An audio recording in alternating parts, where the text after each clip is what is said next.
Hello, welcome back, my favorite movement enthusiasts. Today, we're gonna learn some of the most important calisthenics exercises. For most of them, we're gonna have variations from beginner friendly to advanced. So you can join us at any given level of exercise if you are a calisthenics beginner or if you are more advanced and want to find a challenge. So if you're ready, let's go and have some fun. Starting with probably the most goated one of them all and the one that sparked my obsession with calisthenics, and that'll be the pull-up. We have, for very beginner-friendly exercises, the assisted pull-up by using a resistance band. The easiest body weight pull-up is going to be the biceps dominant one with an underhand grip, switching to an overhand grip for latissimus dominant. Asymmetrical pull-ups, archer, from the left to the right diagonally, as well as typewriter pull-ups where we pull to the middle and switch directions at the very top before releasing the tension. And by far one of my favorites and the most advanced one in this category because it puts together all of the ones that we did before, and that'll be the circular pull-up where we go all the way up into a complete circular motion before we switch directions and repeat the whole process once more. Combining most or all of these, even if you do all of them with a resistance band, will lead to a complete upper body workout because we also have chest inclusion, triceps, bicep inclusion. Next, we have a planche or a hollow body hold, which is gonna help us work not only on our core strength, but on building immense tension in our entire body. Our entire anterior chain is flexed. That means from our tibialis moving all the way up to our chest, and of course we're lengthening our shoulders and flexing our core as much as we can. If you can't make it to the planche directly, you can start out with classic plank holds. If you can't do that, just start out on your knees. Over time, elevate on your tiptoes. Over time, lengthen your feet.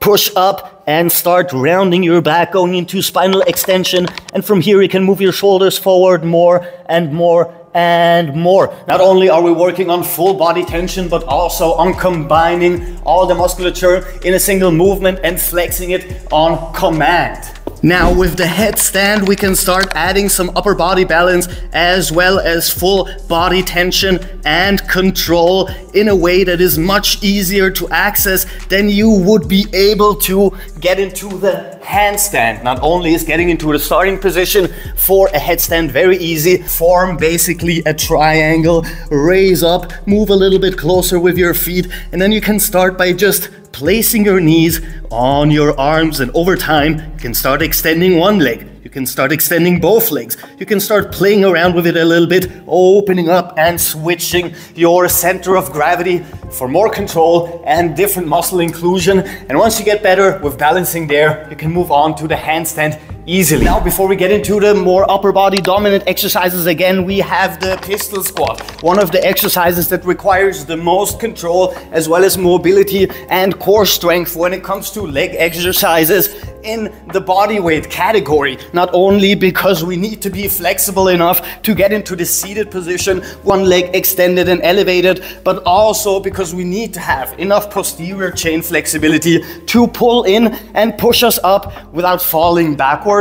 Requires a lot of control, a lot of core inclusion, and our quads are gonna be burning after doing 10 to 20 repetitions, if at all. Here we have a complete guide if you want to do it step by step, which moves us from the quad dominant exercises to the hamstring dominant exercise, the Nordic curl. Basically, you want to strap in with your feet like so, and you're gonna have some insane tension put on your hamstrings to keep you up like so. So we're basically doing reverse hamstring curls. You go as low as you can before noticing that your musculature is letting go. You catch yourself with your hands, and from here do assisted curls before you help yourself up again to the point where you can take over with your hamstrings once more. And trust me, only doing like half a dozen of these per set going through 2 or 3 sets is going to be more than enough to give you those strong hamstrings, which in turn, when combined with the pistol squats, are going to make your legs absurdly strong, explosive,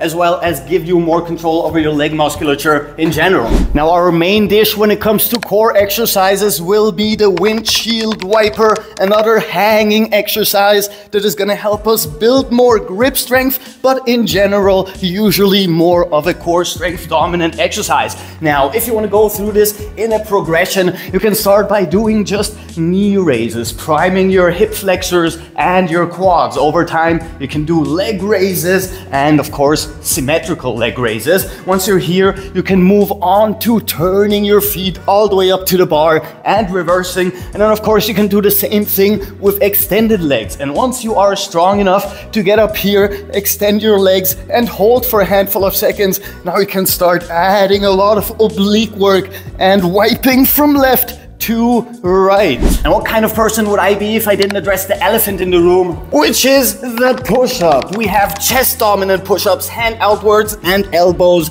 outwards. We have triceps dominant push-ups where we go as close to our upper body as we can. We have more triceps dominant push-ups with diamond push-ups. We have the archer, which is insanely chest dominant and requires a little bit more strength as well as range of motion. The same goes for the typewriter push-up. Then we have, of course, the Hindu push-up, which is also insanely good at working on our back mobility, especially when it comes to spinal extension and strengthening our arms, of course, as well. We have the planche push-ups and all sorts of variations that are gonna help us advance our upper body strength as well as our entire body tension and core strength. And we've got one more core dominant yet full body tension requiring exercise, and that will be the L-sit, or basically the complete L-sit, up on our fingertips, legs fully extended and holding the tension for as long as we can. Now, there of course is a progression for this one too. I have made another full video on that. If you want to go through it step by step, just go and check it out. But the L-sit in general is one of the most core dominant calisthenics exercises that are gonna help you build control, tension, strength and mobility once more to be able to sit fully upright, extended in legs and arms, and not have your feet keep touching the ground. And there you have it, my friends. I can guarantee that if you learn to do all of these exercises and you put them together into a single workout, you just do them once or even better twice a week, you're gonna be not only strong but also a little bit more flexible, have a lot more control over your body, and basically have worked your entire body, every single muscle group, in a way that is more holistic, more compound movement oriented, and all in all is going to help you advance other sports too, if that is your goal. But with that said, that's basically everything for today. If you liked the video, please like the video and subscribe and check out other videos on this channel. Captain Cairo, peace out.